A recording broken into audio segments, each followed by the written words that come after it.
في القلب مشاعر أخفيها قد أشرقت الشمس عليها عن خطط لم أعبأ فيها ستكون بأيامي فرقا فحياتي قبل الحلقات تيه بضياع بشتاتي من دون نعيم الآيات نرتاد لنحفظها الحلقا কিয়ামতের দুটি ভয়াবহ আযাবের দিক, যে আযাব থেকে মুক্তির জন্য মানুষ পানাহ চাইবে। বলা হবে, আল্লাহ এই আযাব থেকে মুক্তি দেন, প্রয়োজনে জাহান্নামে দেন, কিন্তু এই দুর্বিষহ পরিস্থিতি থেকে নাজাত চাই।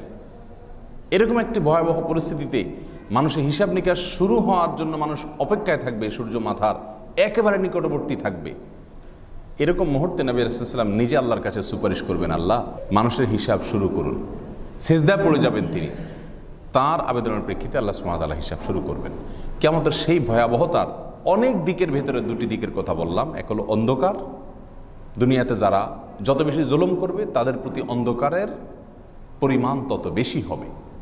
অতএব অন্ধকার কমাতে হলে মানুষের প্রতি জুলুম ও বিচার কমাতে হবে, ওযু ভালো করে করতে হবে, ফজরের সালাত জামাতে আসার জন্য অভ্যাস গড়ে তুলতে হবে। যারা ভালো করে ওযু করবে, হাদিসে আসছে, তাদের এই অঙ্গগুলো কিয়ামতের ময়দানে আলোর কাজ দিবে, লাইটের কাজ দিবে।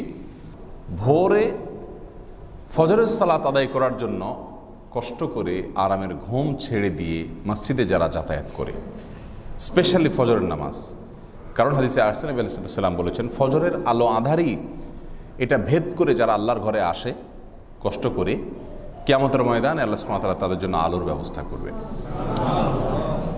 আর তৃষ্ণার যে সমস্যা সেটা মেটাবার একমাত্র উপায় হলো রাহমাতুল লিল আলামিনের হাতে তার হাউজে কাউসারের পানি পান করা।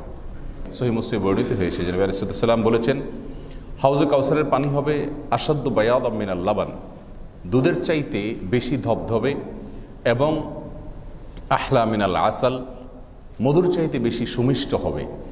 যে ব্যক্তি এ হাউজে কাউসারের পানি একবার পান করবে সে আর কখনো তৃষ্ণার্ত হবে না, চিরকালের জন্য তার তৃষ্ণা নামক কষ্ট উঠে যাবে, দূর হয়ে যাবে। সেদিন হাউজে কাউসারের পানি পান করা থেকে দুই শ্রেণীর মানুষ মাহরুম থাকবে। কয় শ্রেণীর মানুষ? দুই শ্রেণীর মানুষ বঞ্চিত থাকবে।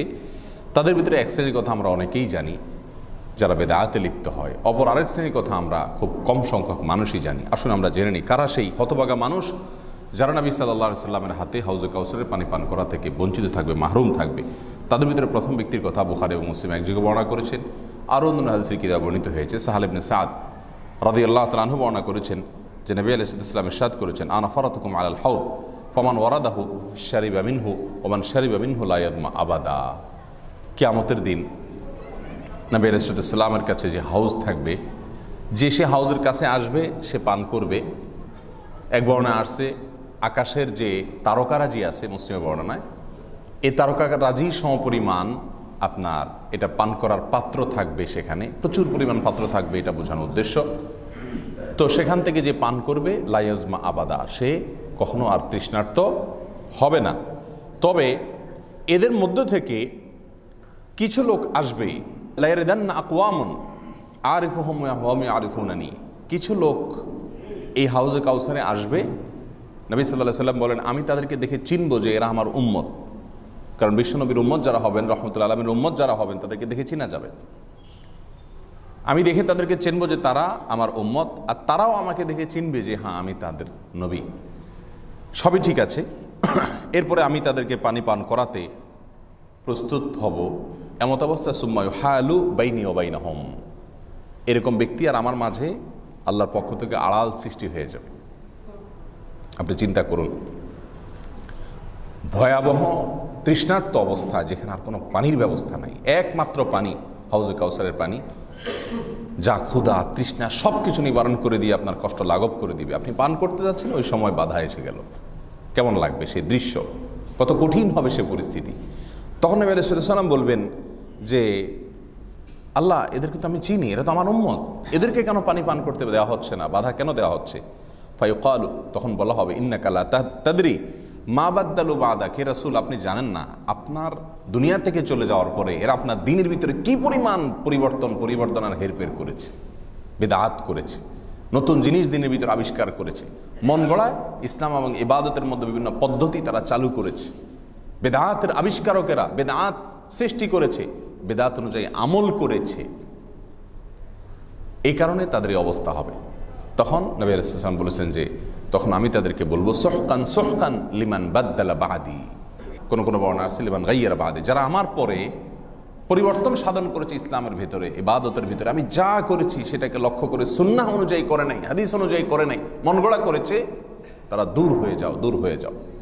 এই লোকগুলা কিন্তু নামাজি মানুষ হবে, এই লোকগুলা কিন্তু দিনদার মানুষ হবে। কারণ বেদাত কোনো বেদিন মানুষে করে? বেদাত কারা করে? প্র্যাকটিসিং মুসলিমরা বেদাত করে। যে ইসলাম প্র্যাকটিসই করে না তার বেদাত কি?